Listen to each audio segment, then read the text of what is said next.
बिस्मिल्लाहिर्रहमानिर्रहीम।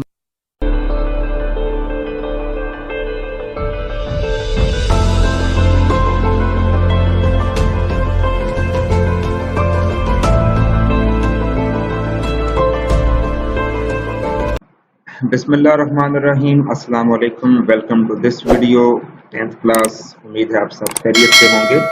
हम आज की वीडियो में एक नए टॉपिक के साथ आपके सामने हाजिर हैं। जैसा कि आपको पता है कि हम गुज़िश्ता वीडियोस में वाइब्रेटिंग बॉडी के हवाले से बहुत सारी टर्म्स को डिस्कस कर रहे थे, तो आज हम इसी सिलसिले को कंटिन्यू रखते हुए एक नई चीज़ डिस्कस करने जा रहे हैं, जिसको हम time period of vibrating body के नाम से जानते हैं कि जब एक बॉडी वाइब्रेट करती है तो उसके टाइम पीरियड से क्या मुराद है और हम इस टाइम पीरियड को फाइंड आउट किस तरह से कर सकते हैं। ठीक है, तो बेटा जैसा कि आप सब बच्चों को इल्म है कि टाइम पीरियड का बेसिकली मतलब क्या है। ठीक है, तो हम चलें एक एग्जांपल को सामने रखेंगे और फिर हम टाइम पीरियड को डिफाइन करेंगे ताकि हमें समझ भी आ जाए कि टाइम पीरियड का मतलब क्या है। ठीक है, तो बेटा आपको पता है कि हमने एक एग्जांपल बड़ी मशहूर, अब तो आप इससे काफ़ी फेमिलियर हो चुके होंगे, mass attach to a spring. ठीक है, कि जब एक मैस को यानी किसी भी बॉडी जिसका मैस m है, जब आप उसको स्प्रिंग के साथ अटैच करते हैं और फिर उसको आप यहाँ से यहाँ तक उसको स्ट्रेच करते हैं, तो स्ट्रेच करने के बाद जब उसको रिलीज किया जाता है, ठीक है, फर्ज किया ये आपने मैस था, ये यहाँ से यहाँ तक आपने इसको पहले स्ट्रेच किया। अब ये जो ब्लॉक है वो यहाँ पे एक नई पोजीशन पे आ चुका है। ठीक है, यहाँ पे ये ब्लॉक जो है वो एक नई पोजीशन पे आ चुका है। ठीक है, अब जब आप इसको यहाँ से रिलीज करेंगे तो उसकी वाइब्रेशन स्टार्ट हो जाएगी। ठीक है, तो जब ये ब्लॉक यहाँ से अपनी दूसरी एक्सट्रीम पोजीशन तक जाएगा, ठीक है, यहाँ तक जाएगा और फिर यहाँ से वो ब्लॉक अगेन वापस अपनी असल पोजीशन पे आ जाएगा, यहाँ पे वो वापस आ जाएगा। तो अब हम कहेंगे कि लें जी अब उसकी एक वाइब्रेशन कंप्लीट हो गई है। ठीक है, तो इस एक वाइब्रेशन को कंप्लीट करने में जितना टाइम स्पेंड हुआ उसको बेटा हम टाइम पीरियड का नाम देते हैं। ठीक है, आपको ज़हन में आ गया होगा कि हमने इसकी प्रॉपर एक डेफिनेशन भी पढ़ रखी है, जैसे कि आप देख सकते हैं यहाँ पे। चले मैं दोबारा आपको बता देता हूँ कि the time duration after which vibrating body completes its one vibration, ठीक है, इस कॉल टाइम पीरियड। ठीक है, ये टाइम पीरियड की एक पेट डेफिनेशन है और साथ ही आप ये भी देख लें कि टाइम पीरियड को डिनोट किस तरह से किया जाता है, इसका सिंबल क्या होता है, वो होता है जी कैपिटल टी। ठीक है, ये टाइम पीरियड का एक सिंबल है। ठीक है, हम इसको यूज करेंगे जब भी हम टाइम पीरियड को लिखेंगे। वैसे तो आपको पता है कि जनरल जो एक टाइम के लिए सिंबल होता है वो स्मॉल टी होता है, लेकिन यहाँ पे चूंकि ये जनरल टाइम नहीं है बल्कि ये एक स्पेसिफिक टाइम है जो कि खास चीज को रिप्रेजेंट कर रहा है, तो इसलिए हम इसके लिए जो सिंबल है वो भी स्पेसिफिक ही यूज करेंगे, वो कैपिटल टी है। तो बेटा आपको पता चला कि टाइम पीरियड का मतलब क्या होता है।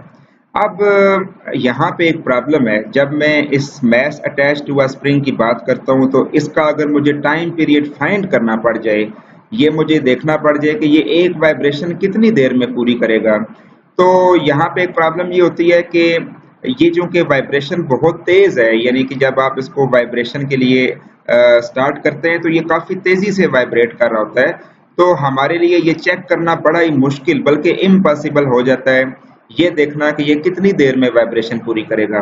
ठीक है, तो इसके लिए बेटा अब हमारे पास एक सॉल्यूशन है, वो ये है कि हम इसके लिए क्यों ना एक फार्मूला यूज कर लें। ठीक है, सो हमारे पास एक फार्मूला मौजूद है जिसको हम यहाँ पे टाइम पीरियड कैलकुलेट करने के लिए यूज कर सकते हैं, और वो फार्मूला है जी T is equal to 2π√m/k। ठीक है, अगर आप इस फार्मूले में, आपको पता है 2π ये तो एक फिक्स वैल्यू है, पाई की वैल्यू भी मैथ में आप पढ़ते रहते हैं, तो 22/7 या 3.14 जो भी आप चाहें पुट कर लें। m जो है वो मैस है किसका, ब्लॉक का। इस ब्लॉक का मैस कितना है, अगर तो आपको इस ब्लॉक का मैस मालूम है, इसी तरह आपको स्प्रिंग कांस्टेंट की वैल्यू भी पता है। अब स्प्रिंग कांस्टेंट क्या होता है बेसिकली, चले ये भी हम बाय द वे यहाँ पे जिक्र आ गया स्प्रिंग कांस्टेंट का, तो चले हम इसका भी इधर जिक्र कर देते हैं, बता देते हैं कि स्प्रिंग कांस्टेंट क्या होता है। ठीक है, the ratio between the ratio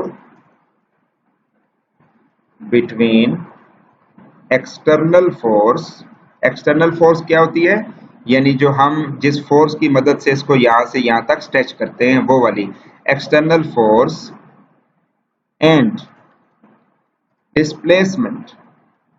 ठीक है, यानी जब आप इसको यहां से स्ट्रेच करके यहां तक लाएंगे तो जितना डिस्प्लेसमेंट कवर होगा, जिसको हम अमूमन एक्स भी बोलते हैं, ठीक है, is called spring constant, is called spring constant. ठीक है, स्प्रिंग कांस्टेंट, और इसका सिंबल तो ऊपर आपको पता ही है कि वो के होता है। चले हम अगर यहाँ पे इसका फार्मूला भी शॉर्ट सा लिख लेते हैं, K is equal to F divided by X. ठीक है बेटा, ये इसका फार्मूला है। बाकी इसके हवाले से आपको जो मैं नोट्स प्रोवाइड करूंगा तो उसमें डिटेल आपको पता चल जाएगी।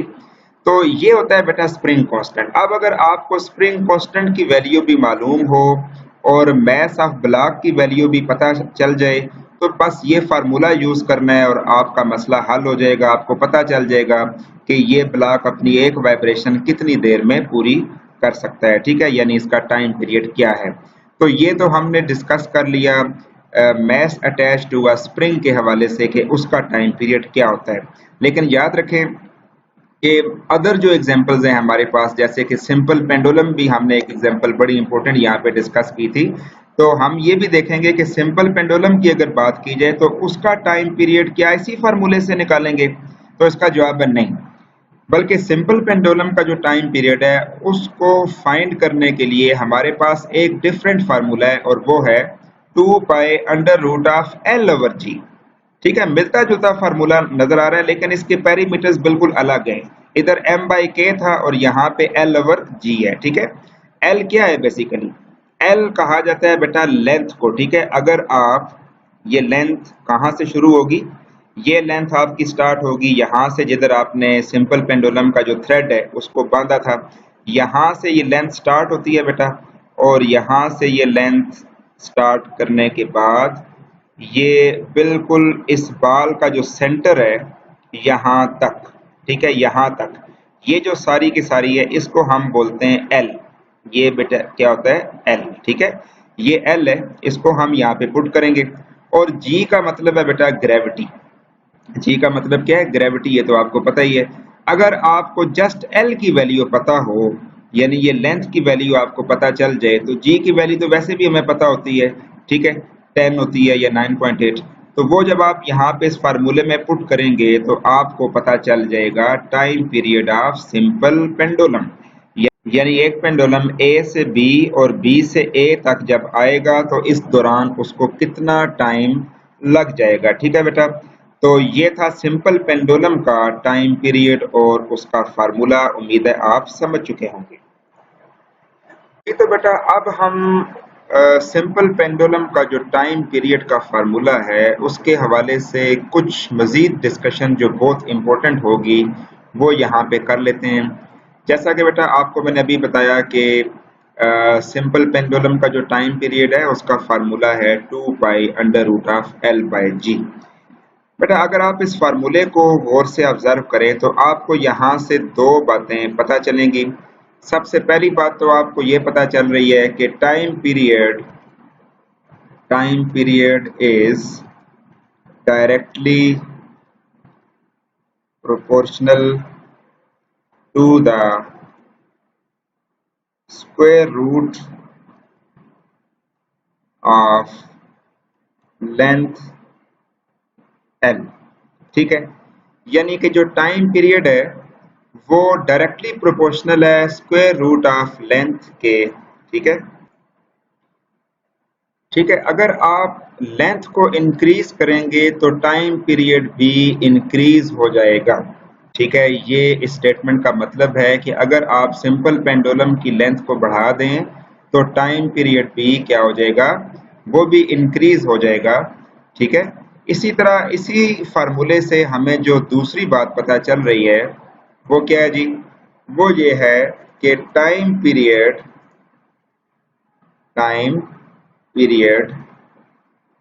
is inversely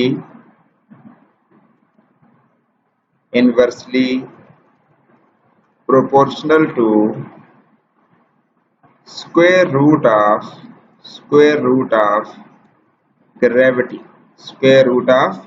gravity यानी के g। ठीक है बेटा, तो इसका मतलब बेटा ये है कि अगर ग्रेविटी की वैल्यू बढ़ जाएगी, ज्यादा होगी, तो टाइम पीरियड कम होगा, क्योंकि ये इसके इनवर्स प्रोपोर्शन है। इसी तरह अगर ग्रेविटी की वैल्यू कम होगी तो टाइम पीरियड बढ़ जाएगा। तो ये जो दो स्टेटमेंट्स हैं ये हमें इस फार्मूले से ही जो है वो मालूम पड़ती हैं कि हमें पता चलता है कि टाइम पीरियड का जो रिलेशनशिप है वो लेंथ के साथ क्या है, और इसी तरह टाइम पीरियड का रिलेशनशिप जो है वो ग्रेविटी के साथ क्या है। ठीक है, तो बेटा अब हम यहाँ से इस चीज से रिलेटेड एक दो क्वेश्चंस को डिस्कस कर लेते हैं जी, विद आंसर ये आपके सामने मौजूद होंगे। सबसे पहले अगर आप ये देखें क्या लिखा है, the time period of simple pendulum is minimum at sea level.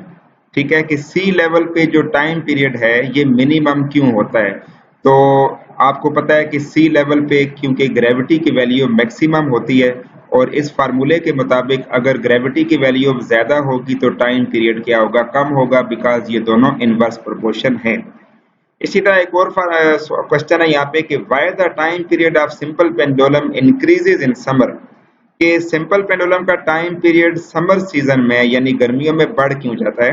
तो इसकी रीजन ये है कि आपको पता है कि समर सीजन में due to high temperature linear expansion का जो फैक्टर है वो अप्लाई होता है, और लीनियर एक्सपेंशन में आपको पता है चीज की लेंथ बढ़ती है।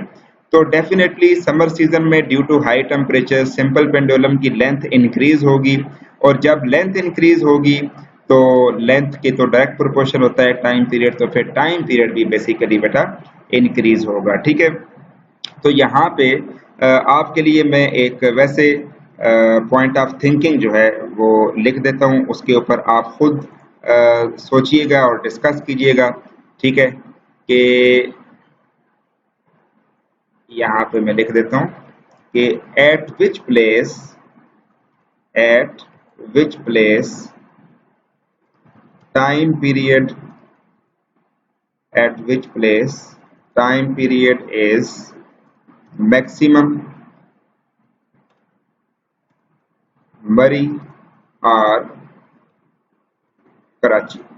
ठीक है, ये बात आपने डिस्कस करनी है। ठीक है, और सोचना है इस चीज पे कि किस जगह पे टाइम पीरियड सिंपल पेंडुलम का मैक्सिमम होगा, मरी में या कराची में, और उसकी रीजन क्या होगी।